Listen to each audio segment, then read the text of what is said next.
Bab 4076. Kemampuan binatang pemakan besi. Meski kedua bersaudara itu dekat dengan Eric Kin, itu karena Eric Kin menyelamatkan hidup mereka, bukan berarti mereka tidak waspada terhadap kultivator biasa lainnya. Bahkan jika Arsoli dan Denowang tidak memiliki niat buruk, mereka hanya akan setuju setelah memikirkannya karena kedua orang tua ini berteman dengan Eric Kin. Jadi, Arsoli dan Denowang menggunakan teknik penjernihan air untuk memadatkan dua masa air besar di gurun. Kedua binatang pemakan besi berseri-seri dan melompat ke dalam dengan gembira, berkeliaran di dalam masa air seperti danau kecil, dan dengan cepat membasuh tubuh mereka hingga bersih. Namun, efek pola dewa dari Eric Kin masih sama.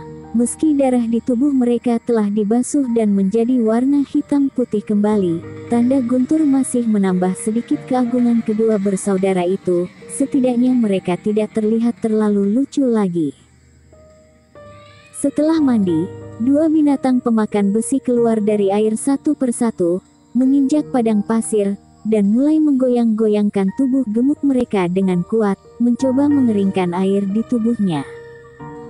Tetesan air terbang memercik dan mendarat di tubuh Arsoli dan Denowang.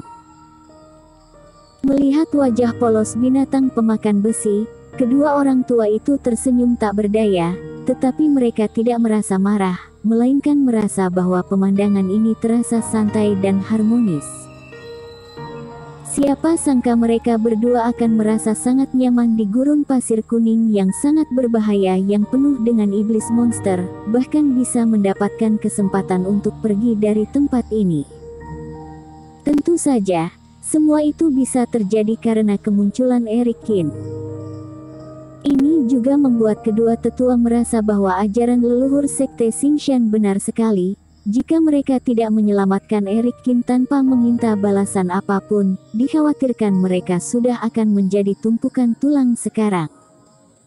Waktu berikutnya adalah menunggu. Sebelumnya, Eric Kin berjanji pada Thomas Lin bahwa dia akan menunggu hingga matahari terbenam sebelum bergerak.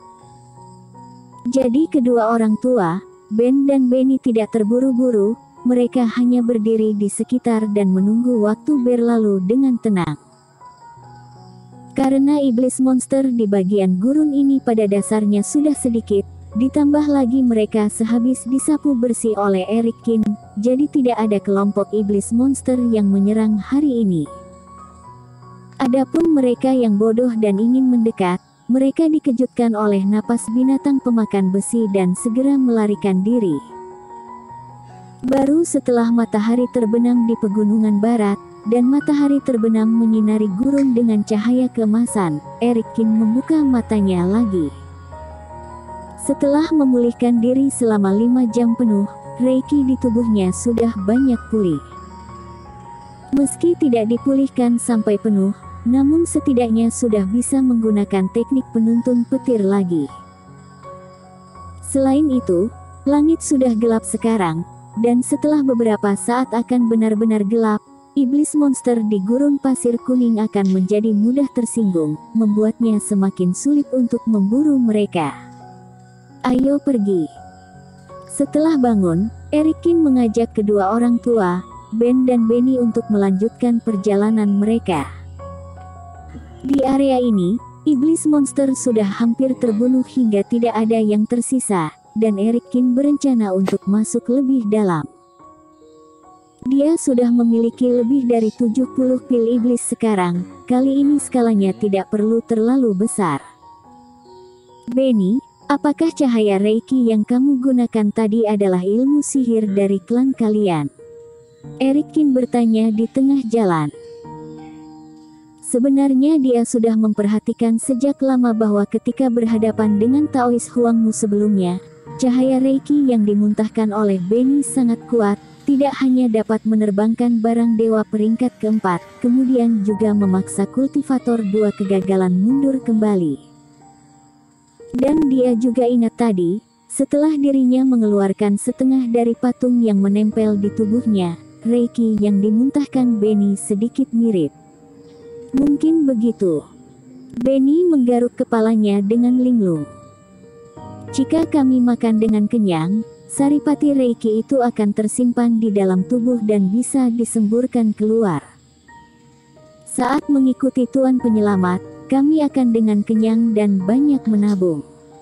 Selain itu, penyelamat juga menyuruh kami menganggap pihak lain sebagai musuh yang mematikan, jadi aku memiliki kekuatan untuk menyemburkan Reiki.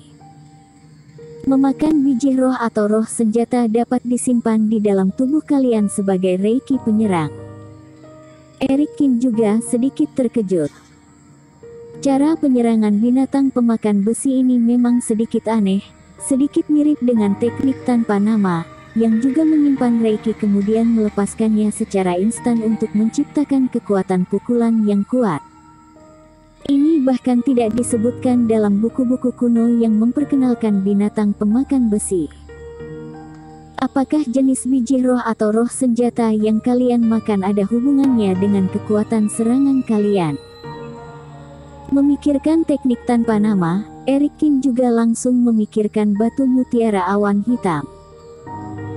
Meskipun banyak biji roh yang dapat membantu dirinya memadatkan Reiki, namun setelah mencoba ratusan jenis, batu mutiara awan hitam adalah yang terbaik. Aku tidak tahu. Benny menatap kakak laki-lakinya untuk meminta bantuan. Orang tua kami tidak mengizinkan perkelahian, jadi kami belum pernah mencobanya.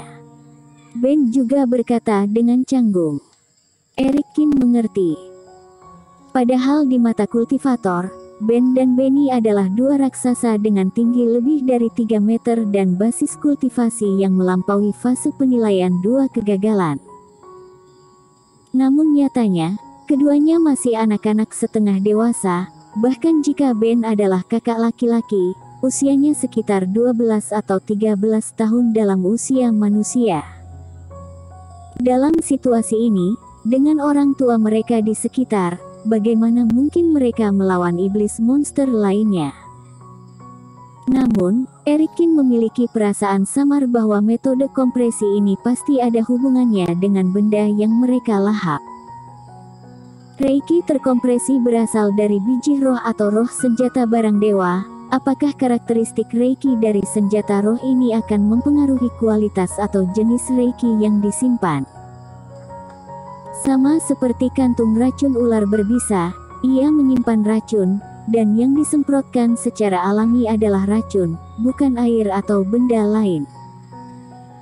Jika tebakannya benar, maka metode serangan dari dua binatang pemakan besi ini memiliki kemungkinan yang tak terhitung. Eric Kin sedang berpikir ketika dia mendengar perut Benny yang berbunyi aneh. "Kenapa kamu begitu lapar?" Ben berkata dengan nada tidak puas. Meski kedua bersaudara itu pecinta kuliner, mereka bukanlah pemakan yang tidak terkendali. Di pagi hari, Eric Kin telah memberi mereka cukup makan, dan Ben sama sekali tidak merasa lapar. "Kakak, aku merasa lapar setelah menyemprotkan Reiki sebelumnya," kata Benny dengan memelas. "Baiklah, kebetulan dia bisa mencobanya." Dengan pikiran di dalam benaknya, Eric Kin sengaja mengambil beberapa barang dari tas penyimpanan. "Benny, pergilah makan di sana." Mengeluarkan ruang permata, Eric Kin memasukkan beberapa biji roh atribut tunggal dan roh senjata. "Ingatlah untuk makan lebih banyak dan kompres semua Reiki ke dalamnya, aku ingin melihatnya nanti." "Baik." Dua binatang pemakan besi itu sudah tidak asing lagi di ruang permata, dan Benny pun tak ragu untuk langsung masuk ke dalam. Sedangkan kedua orang tua itu juga tidak merasa terkejut, tidak peduli apakah kedua beruang itu adalah binatang roh Eric Kin atau bukan. Sebagai tokoh besar di rapat terbesar, Eric Kin memiliki beberapa cara khusus, yang merupakan hal yang sangat normal. Setelah berjalan puluhan meter, Eric Kin berhenti di lokasi yang bagus, dan seperti sebelumnya, dia mulai membentuk formasi besar dan menggambar pola formasi.